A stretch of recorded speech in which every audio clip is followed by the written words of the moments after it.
warahmatullahi wabarakatuh. Perkenalkan kami dari kelompok 8 mata kuliah ekonomi keperilakuan. Hari ini kami akan mempresentasikan minigame yang kami buat yang berjudul Honesty Decision Game. Mari kita mulai dengan perkenalan.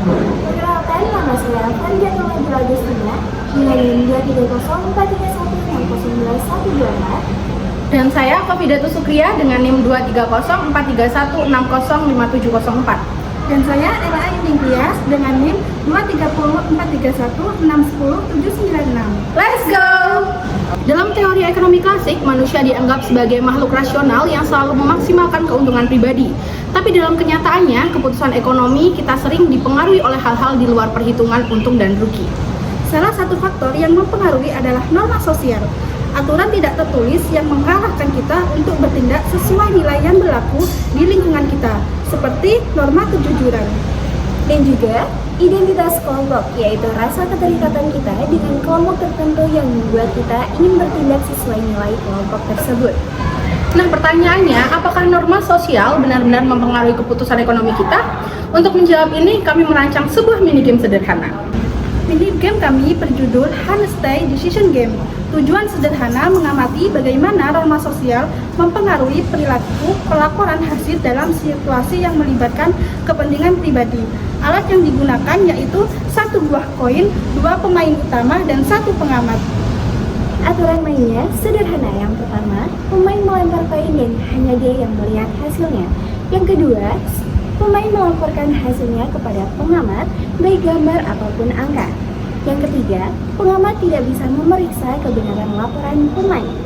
Dalam permainan ini, jika hasilnya angka, pemain dianggap menang dan mendapat keuntungan. Jika mendapatkan gambar, pemain tidak mendapat apa-apa. Yang menarik adalah pengamat tidak tahu hasil sebenarnya, jadi pemain bisa saja melaporkan hasil yang menguntungkan dirinya meskipun hasil aslinya berbeda. Permainan ini terdiri dari 2 ronde. Ronde pertama, tanpa norma sosial. Pemain melempar koin dan melaporkan hasilnya tanpa ada arah apapun. Ronde kedua, dengan norma sosial. Sebelum melempar, pengamat akan mengatakan, "Di sini kita biasakan jujur ya." Lalu pemain melempar koin dan melaporkan hasilnya. Sekarang, mari kita lihat permainannya. Nah, sekarang kita akan memperkenalkan 2 pemain dan juga 1 pengamat pada minigame Honesty Decision Game kali ini.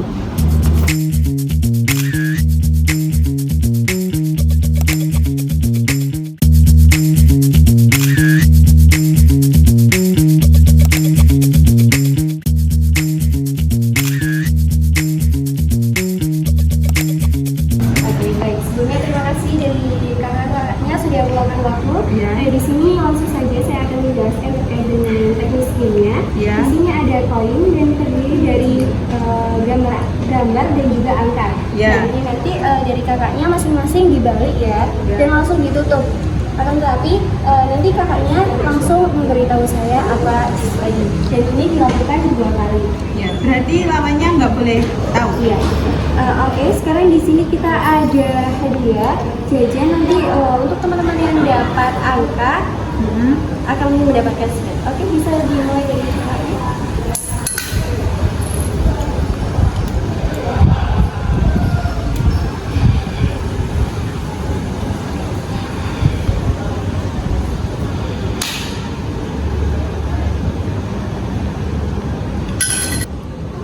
Oke, baik, dari Mbak Kania dan Mas Firman boleh menyebutkan hasilnya. Gambar. Angka. Oke, sekarang kita akan lanjut ke ronde kedua. Apapun hasilnya harus dikatakan dengan jujur langsung ke saya.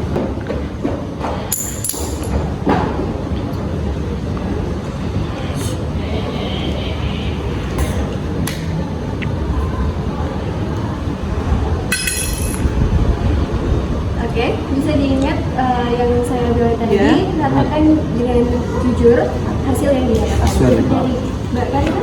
Angka. Angka. Oke, baik. Terima kasih Mbak Karina dan juga Mas Firman atas kesempatannya. Ini ada sedikit hadiah dari kita. Terima kasih. Sama-sama, makasih. Sama-sama. Dari tabel ini, kita bisa melihat bahwa Karina melaporkan gambar di ronde 1, yang artinya dia tidak mendapat apa-apa. Tapi di ronde kedua, Setelah norma kejujuran disampaikan, dia melaporkan angka, yang berarti dia mendapat keuntungan. Firman melaporkan angka di kedua ronde, yang artinya dia konsisten melaporkan hasil yang menguntungkan bagi dirinya. Sekarang, mari kita analisis hasilnya. Penting untuk kami tegaskan, kami tidak tahu hasil lemparan koin yang sebenarnya.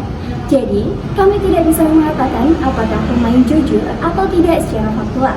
Yang kami analisis adalah pola pelaporan dalam dua kondisi sosial yang berbeda, yaitu kondisi tanpa norma sosial dan kondisi dengan penyampaian norma kejujuran. Dari hasil Karina, kami melihat adanya perubahan pola pelaporan. Di ronde 1, dia melaporkan gambar, hasil yang tidak menguntungkan. Tapi di ronde 2, setelah norma kejujuran disampaikan, dia melaporkan angka, hasil yang menguntungkan. Ini menarik karena ada dua kemungkinan interpretasi. Yang pertama, mungkin Karina benar-benar mendapatkan hasil tersebut secara kebetulan. Kedua, perubahan ini dapat menunjukkan bahwa norma kejujuran justru membuat Karina merasa lebih nyaman untuk melaporkan hasil yang sebenarnya karena dia merasa dilindungi oleh norma tersebut. Dalam konteks perilaku ekonomi, ini menunjukkan bahwa norma sosial dapat mempengaruhi bagaimana individu merasa aman atau tertekan dalam melaporkan hasil bahkan ketika tidak ada verifikasi. Dari hasil Firman, kita melihat konsistensi pola pelaporan. Di kedua ronde, dia melaporkan angka, hasil yang menguntungkan bagi dirinya. Sekali lagi, ada dua kemungkinan interpretasi. Yang pertama, mungkin Firman memang benar-benar mendapatkan angka di ronde kedua. Yang kedua, konsistensi ini dapat menunjukkan bahwa norma sosial yang disampaikan belum cukup kuat untuk mengubah pola pelaporannya atau bahwa kepentingan pribadi lebih dominan dalam situasi ini.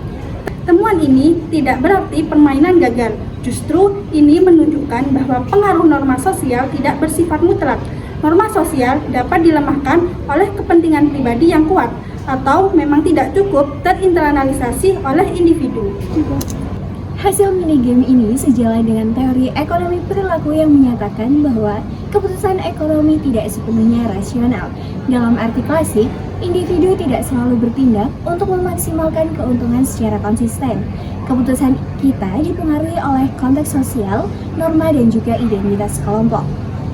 Minigame ini juga menunjukkan bahwa norma sosial dapat berfungsi sebagai faktor yang mempengaruhi keputusan pelaporan.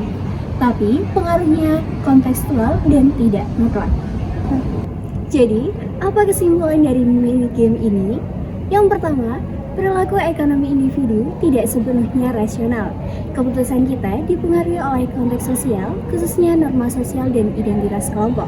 Yang kedua, norma sosial dapat mempengaruhi keputusan ekonomi, tapi pengaruhnya tidak mutlak. Efektivitasnya bergantung pada internalisasi, nilai, dan juga karakter individu. Yang ketiga, minigame ekonomi seperti ini relevan digunakan sebagai alat pembelajaran untuk memahami interaksi antara kepentingan pribadi dan juga norma sosial. Perlu kami tegaskan, penelitian ini bersifat demonstratif dan juga ilustratif. Jadi, hasilnya tidak bisa digeneralisasi secara luas. Tapi, kami harap minigame ini bisa memberikan gambaran sederhana tentang bagaimana norma sosial bekerja dalam pengambilan keputusan ekonomi kita.